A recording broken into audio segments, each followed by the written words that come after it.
Okay, this is the review video. In this video, I will hit the highlights and things you should know for the final exam from chapters 8 through 12 of the text. So chapters 8 and 9, 10, 11, and 12 is what we're going to cover. So from chapter 8, this was with regards to contracts and um, insurance claims and various forms of insurance. You're going to want to know what the basic forms of construction claims are, and that breach of contract is one of the most common aspects of construction claims, as well as you know time delays. Anything that sort of follows time delays or liability issues sometimes are, but so much falls under breach of contract because those contracts, those AIA documents, are so inclusive. They have so many clauses in them that any violation of them is breach of contract. And for that, a lot of companies need insurance. I want you to know the different types of insurance that are available. You can find them on pages 218 through 220 of your book. You've got various liability insurances, owner's insurance, directors and officers insurance, professional liability. I mean, everything imaginable is in that list, and you're going to need to sort of know those different types of insurance and what each of them are do, or generally what each of them are for. Um, just remember too, like professional liability insurance is covered in there as well. That's the type of insurance for architects, engineers, surveyor, licensed people. Um, you're going to want to know about like different types of liability insurance and which ones are and aren't liability insurance. Also, know you got to know a little bit about the insurance policies themselves, and that the policies are generally a contract between the insured, the insurer and the beneficiary, between the insurance company and the person being insured. And that contract has to usually have a remuneration involved, a compensation as part of a contract. And that contract is secured by a premium. And then when the terms of the contract are triggered, the insurance company will pay the beneficiary the amount of the insurance policy. So you got to kind of know how that works. Also, in chapter 8, you're looking at some things with regards to how insurance companies recoup their costs. So if, for example, in the owner's policy, the owner's contract will have have subcontractor agreements on down the line. The owner will have insurance, and so the general contractor is going to have insurance, and they're all protected against the subs. And so let's just say that down the line somebody gets hurt, a serious injury, and the insurance company pays out. The insurance company will often use a subrogation clause, which means that, hey, we paid out your claim. Somebody got hurt badly, and we paid for all the damages. But because of someone else's negligence, we have the right to go after the party that was negligent and recoup our money.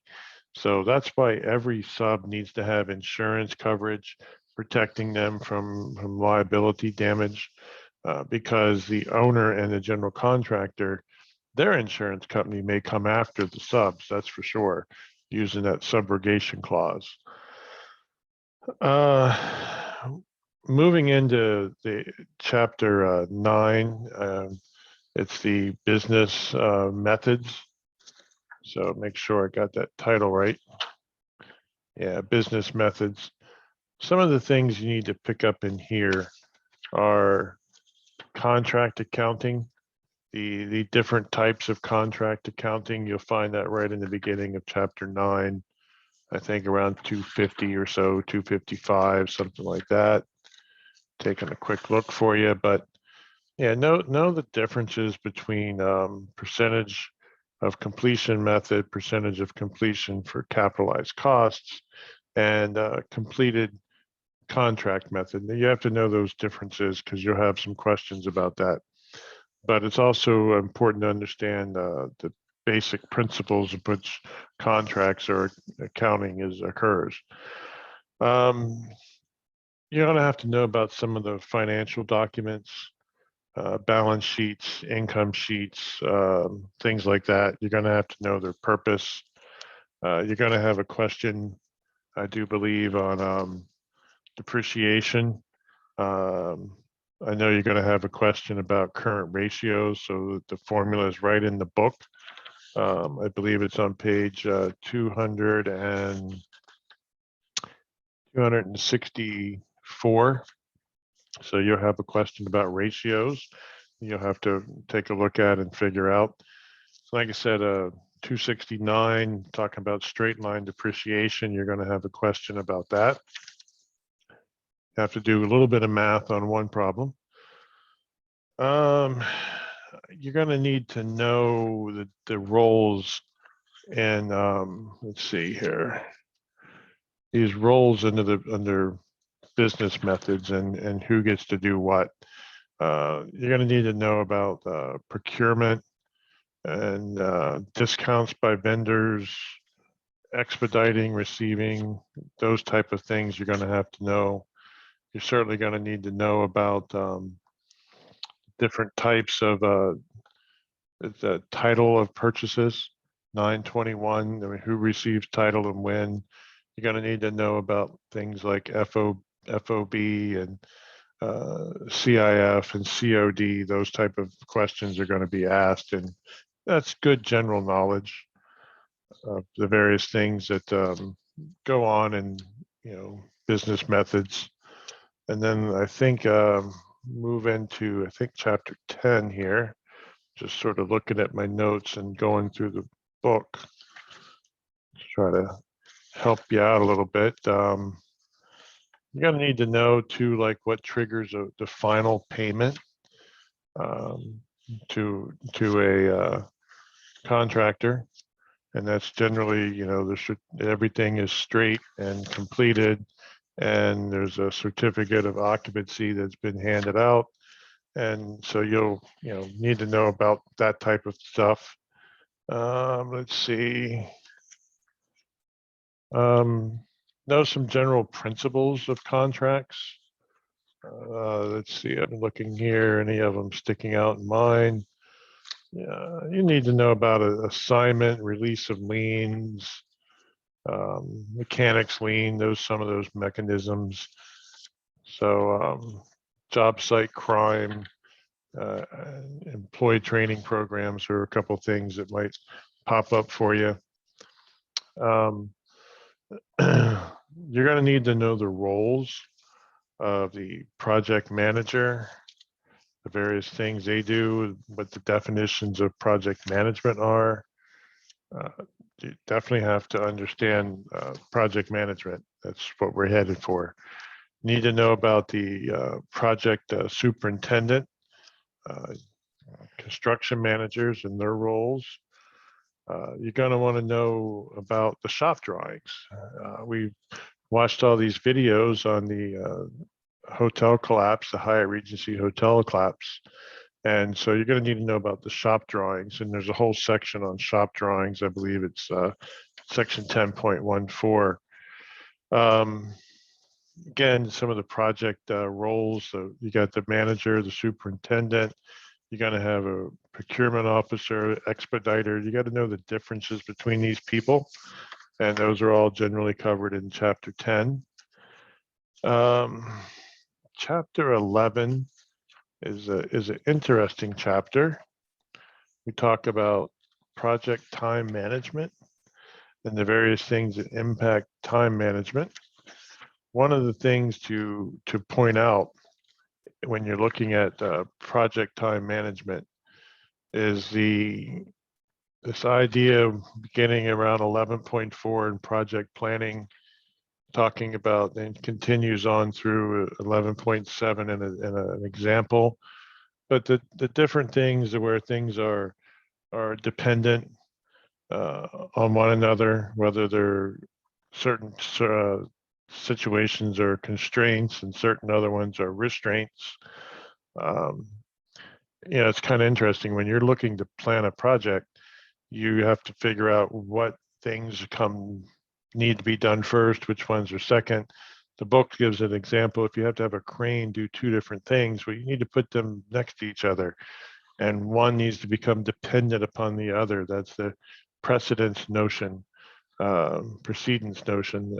I guess it's more properly pronounced, where one thing has to happen and another one is dependent upon it. You can have a constraint, where that's a complete restriction on something and defines limitation. I remember working with SMECO, and they look at constructing power lines. And when they do these large power lines, these large transmission lines, they often have to cross wetlands. Well, their constraint for that factor is the fact that we can't cross the wetlands in the summertime because we're going to sink. We don't have equipment that can do it. So they plan to hit the wetlands and construct across wetlands in the wintertime during the months of January and February, when it's a good expectation that things will be frozen and certainly much drier than they were in the middle of the summer. The other thing are restraints. These are limitations. Constraints are near like the impossibilities. Like we cannot construct in March and April for SMECO because it's just too wet. The spring rains come and that type of thing. But the other one are restrictions. And those are called restraints. Let's say you need a 9-month lead time to order certain steel. Well, that's a restriction. It's a constraint. You have to figure that out and get your order in before you have that lead time, so that when you get it, you'll be able to use it. There's a lot of other restraints that are involved. Some of them might be environmental. Some of them could be logistical. Needing to have a certain piece of equipment on a site. You can only have it on this month because another month or two it's scheduled for something else. So know the various things that make up that guide your project planning, I should say. The other thing to know about, and it's a big one, is the critical path. That's the streamlined method of how you get from beginning to end of a project. It's if everything went perfect, that's the critical path. This is how you get there. It represents, like I said, the earliest completion times. And afterward, you start to build in some reasonable expectations for delays and why you might miss those early. Like I said,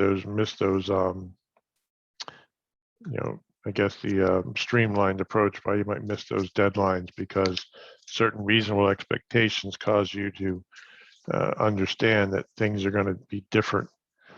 So that right there, I don't really see too much else dealing with project cost count methods. I mean, it's good to know about like a labor and equipment, understanding that, but I'm not going to test on it. So much of it is pretty standard. Computers handle a lot of it. It's good for you to know about, but it's not going to be something that we test on. So that's the review of chapters 8 through 12. I would watch it maybe a couple times, take some notes, jot down those page numbers and sections I described, especially the ones I tell you where you're going to be needed. So wish you luck on the final. I think everybody will do good. I've never had anyone do really bad on these finals. And the rest of the final will be covered in the next 3 lectures. Again, wish you well.